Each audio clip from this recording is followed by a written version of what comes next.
Praise the Lord everyone. सबको जय मसीह की। तो आज मैं आपके सामने परमेश्वर के वचन से कुछ बातें करना चाहती हूँ और जो परमेश्वर ने मेरी लाइफ में जो किया है, क्योंकि जो बातें मैं आपको बता रही हूँ या बताने वाली हूँ, वो सब पहले मुझ पर लागू होती है, उसके बाद ही मैं आपको बता सकती हूँ या कुछ समझा सकती हूँ परमेश्वर की आज्ञा से और वचन के द्वारा।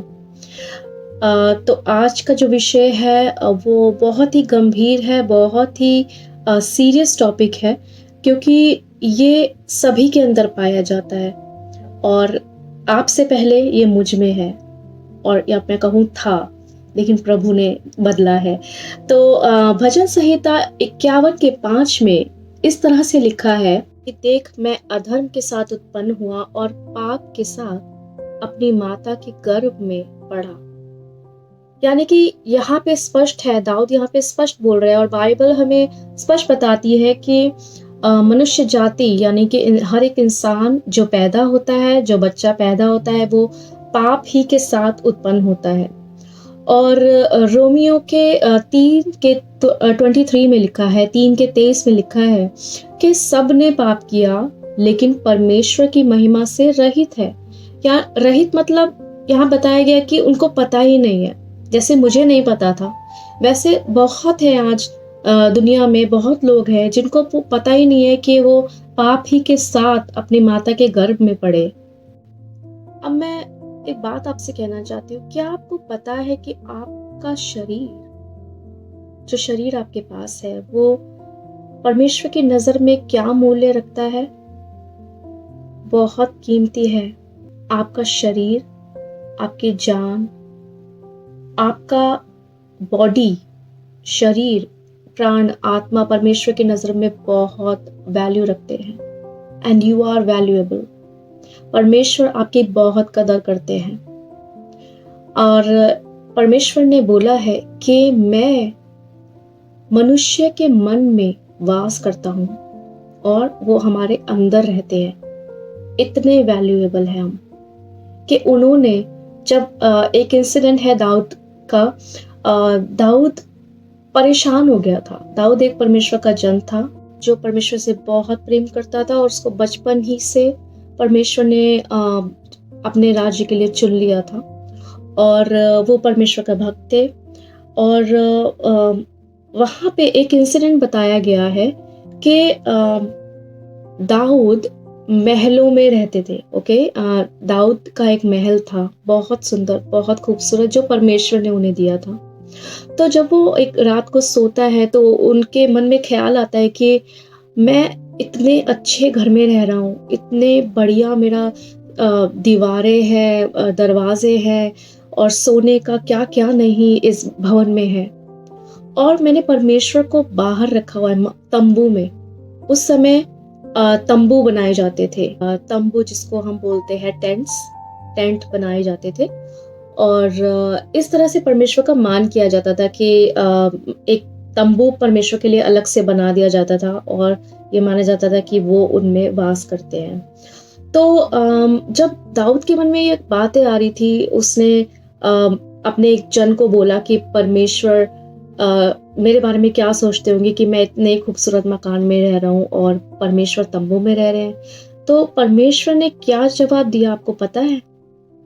उन्होंने बोला कि मुझे किसी संगमरमर के, किसी पत्थर के घर की जरूरत नहीं है, मुझे किसी देवदार की लकड़ी के बनाए हुए घर की जरूरत नहीं है। यानी कि मतलब इसका मतलब ये है कि उन्होंने साफ बोल दिया कि मैं बिल्डिंग में नहीं रहता, मैं किसी हाथ के बनाए हुए घर में नहीं रहता हूँ। यानी कि कोई बिल्डिंग उनको जरूरत नहीं है ये रखने की कि हमने एक जगह उनको बिठा दिया और हम सोच रहे हैं कि यहाँ पे प्रभु का घर है, यहाँ बैठे हुए हैं। नहीं, तो वो कहाँ रहते हैं? इस बात का जवाब भी बाइबल में है। लय व्यवस्था 26 के 11 में परमेश्वर ने खुद अपने मुंह से बोला है कि मैं तुम्हारे मन में वास करता हूँ और तुम्हारे भीतर चला फिरा करता हूँ, तुम्हारे अंदर चला फिरा करता हूँ। यानी कि जो हमारा जो ये शरीर है, इसके अंदर परमेश्वर वास करते हैं और कुरिन्थियंस में भी लिखा है 3:16 में कि क्या तुम नहीं जानते कि तुम्हारा शरीर परमेश्वर का मंदिर है। यानी कि जो मंदिर हाथों के बनाए हुए हैं वहां पे नहीं, अब वो मंदिर नहीं है, ये मंदिर है। तो अगर ये मंदिर है तो आज हमारे शरीर के अंदर क्या है? क्या है हमारे शरीर के अंदर? क्या हमारा शरीर एक ऐसी जगह है जहाँ पे पवित्र पवित्र पवित्र परमेश्वर वास कर सके? क्योंकि लिखा है कि वो पवित्रों से भी पवित्र है। उसके अंदर कोई अधर्म नहीं है, कोई पाप नहीं है, कोई बुराई नहीं है। उसके निकट चारों ओर प्रकाश बना रहता है। वो इतना परमेश्वर, इतना होली है, इतने परमेश्वर की प्रेजेंस इतनी पवित्र है, ये बाइबल बताती है। तो आज हमारे शरीर के अंदर क्या क्या बस रहा है? कहीं हमारे शरीर के अंदर ऐसी कोई बातें तो नहीं है जो परमेश्वर की प्रेजेंस को बिल्कुल भी पसंद नहीं है? क्या आज हमारे शरीर में शरीर के अंदर, शरीर के बाहर तो हम बहुत मेकअप कर सकते हैं या अपने आप को सुंदर दिखा सकते हैं, अच्छे कपड़े पहन सकते हैं, सब कुछ हो सकता है, लेकिन जो अंदर जहाँ पे परमेश्वर वास करते हैं, क्या वहाँ पे आज लड़ाई झगड़ा है? क्या वहाँ पे बदला लेने की भावनाएं हैं? क्या वहाँ पे लुचपन है? क्या वहाँ पे पियक्कड़पन है? क्या व्यभिचार है? क्या सेक्सुअल इमोरलिटीज है? या फिर बुराइयां करना, चुगलियां करना, या घमंड करना, या दूसरों को नीचा दिखाना, या पियक्कड़पन, अपने आप को ऊंचा दिखाना? तो ये सब बातें परमेश्वर की ओर से नहीं है। ये हमारी खुद की बातें हैं। ये पाप ही से जन्मी है। ये पाप से जन्मी हुई बातें हैं जो हमें रियलाइज नहीं होता है डे टू डे की लाइफ में, या फिर जो हमारा जीवन बचपन से चलता हुआ आ रहा है। We don't feel it. हमें फील भी नहीं होता कि हमारे अंदर क्या क्या बातें ऐसी आ गई है या जन्म ले लिया है उस पाप ने। तो ये सब बातें हमारे अंदर से ही बनी होती है। कोई छोटे बच्चे को झूठ बोलना नहीं सिखाता है, वो खुद ही झूठ बोलता है कि आज मैंने खाना नहीं खाया, या आज मेरे पेट में दर्द है, मुझे स्कूल नहीं जाना। तो इस तरह की बातें हैं। तो यानी ये सब बताता है कि हम पास ये सब बना हुआ है, ये हमारे अंदर बना हुआ है। तो ये सब अगर बना हुआ है तो इसका छुटकारा भी तो है, कहीं ना कहीं तो छुटकारा है। क्योंकि जब परमेश्वर ने मुझे बदला है तो वो किसी को भी बदल सकते हैं। तो सिर्फ और सिर्फ यीशु मसीह ही आपको छुटकारा दे सकते हैं इन सब बातों से। रीजन ये है कि वो ही एक ऐसा मनुष्य जब वो मनुष्य के रूप में था, जब वो इंसान के रूप में था, जब वो बॉडी फ्लैश में थे, तो वो ही एक ऐसे इंसान पाए गए जिसने कोई पाप नहीं किया। और ना ही वो पाप से जन्मे नहीं, वो एक अलग ही तरीके से उनका जन्म हुआ था। तो अगर आप ये पढ़ेंगे तो आपको पता लगेगा कि कैसे हुआ था, जो लोग बाइबल नहीं जानते हैं। तो बताने का मतलब ये है कि सब अपने पापों का अंगीकार करें और यीशु मसीह के नाम में ही हमें छुटकारा मिल सकता है, क्योंकि सिर्फ उसी ने पाप नहीं किया, ये हमें बाइबल बताती है।